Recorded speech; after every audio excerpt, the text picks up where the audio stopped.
Alright, I want to show y'all this angle Worklight.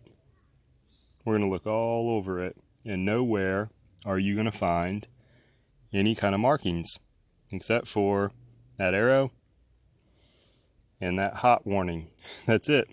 Doesn't say who makes it, but I gave you the link in the description down there so you can find it. Pretty cool little deal.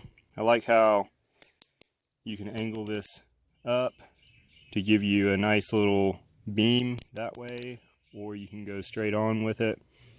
Has a nice side light. There's the power switch. There's a clip. I would never carry this light in my pocket. Just not that kind of light. That clip, we'll show you what that's for in a little bit. Here is where you charge it. We'll go ahead and take this off first. Bam, USB. I took a peek inside here, and it's an 18650 to the best of my peeking that I did. If it's a 14500, it's the biggest 14500 I've ever seen. That is where you're going to charge it. Go ahead and do yourself a favor if you do get this light and grab you one of these cables. See what this is. You plug this into your outlet or whatever you're using to charge, and then you have an extension. The nice thing about this extension is you're not trying to plug this heavy light up into, helps if I plug it in right, into your wall, and then you're just going to leave this heavy light hanging. See how that, I don't like that. That's not a good idea. I told them, this company directly who sent me this light, I told them that y'all probably need to go ahead and include a cable for that very reason that I just showed y'all. Those cables aren't expensive. I picked this one up off eBay a long time ago for like $1 or something. Now, let's go ahead and screw this thing out of the way and show you what we have going on right here.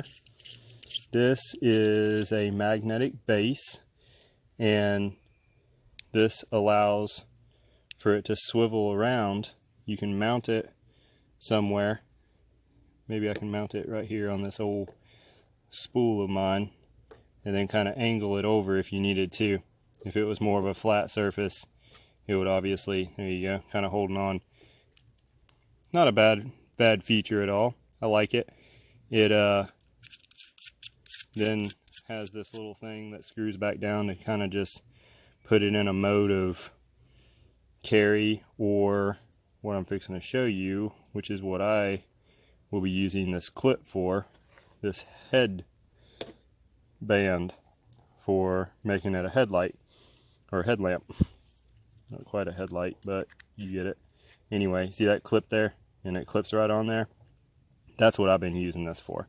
I've not carried it in the pocket. It's just too long for that. It's too awkward and bulky, and that clip's not good enough for pocket carry. Now, in this mode right here, this is how I've been using it. I have a nice beam to cast some lumen on down range, or I have this for some close-up work. And it's not very uncomfortable. It's not so heavy to where you need a top strap. I've been putting it on and wearing it just like this, and it's doing pretty well. Now let's run you through the power features that we have with this thing. The first press puts this on in its highest mode. Another press brings it down to low. Now you have your work light, your side light, puts out a pretty good bit of light. Switches over to red. I like that. I've been using that at night, so I'm not jacking up my night vision. And then an emergency mode, and then back to off. We'll get this thing out tonight, and I'll do some beam shots with it, like maybe compare it to the Nikon N7.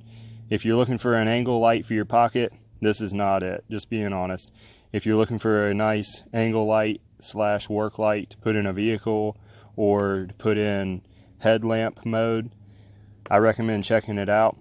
I don't know how watertight or waterproof it is. This plastic right here is set in with that rubber, And then this right here is just screwed in place. I can see where some water might try to sneak in. I'll look back at the description and see if they even claim any type of waterproofing ability. I can't remember if they do or not. I'm not knocking them if they do or if they don't. I was just letting y'all know some of the things that I found that you might want to know about. Like, for instance, that right there, I remember that. That was just some machining stuff going on. Looks like it might have slipped off the assembly line or something. I don't know. But for the price, I don't know of a light like this that you're going to find in any department store. I'm kind of a flashlight nerd. When the kids and I are bored and waiting on mommy to get what we need at Walmart or whatever, we go over and look at the lights. And in the flashlight section of Walmart, Home Depot, Lowe's, never seen anything like it, especially at the price that you're able to pick it up on Amazon. So there's that. Let's get it out tonight and see how it looks. I feel like I did a lousy job a second ago showing y'all the magnet on this thing. It is pretty powerful. Watch. See how it kind of sucks it up. And then once you have it in place, or before you placed it, you could have adjusted this to do what you needed it to do and angle exactly where you need said light angled. So between the angling of this and then that pivot point right there with the magnet, I feel like if you can't get this light to shine where you want it to, then you are doing something wrong. That is a pretty nice little feature. I didn't want to skip out on that and not show you what a good feature that is. There you have it. Here's the beam shot comparison of the two angle lights. On the right is the No Name brand angle light, and on the left is the Nikon N7. If you don't have one of these N7s, do yourself a favor and grab you one. They're on Amazon, 14 bucks. Prime Day, they were 10. That was crazy. I was sending some people over to pick some up. They are not disappointed, but even at 14 bucks, you won't be disappointed. Not a bad light. Back to the No Name brand. It's not doing bad. That's on high.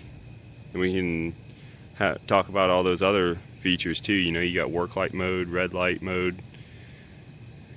Not bad beam coming from a No Name brand light.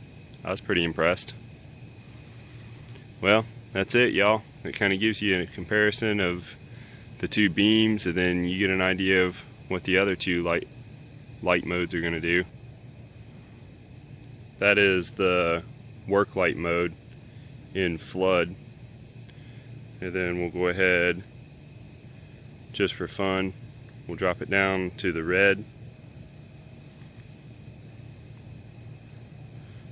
And I mean, you're not going to do a lot of work real far away with that red, but it's good for close-up stuff. There's flashy mode, and then that gives you an idea off. Cool. And then low, I mean, that's going to save you some battery. That'll get you some work done for a while. So I recommend it. Y'all check it out, see what you think about them, and if you have any questions, let me know. Thanks.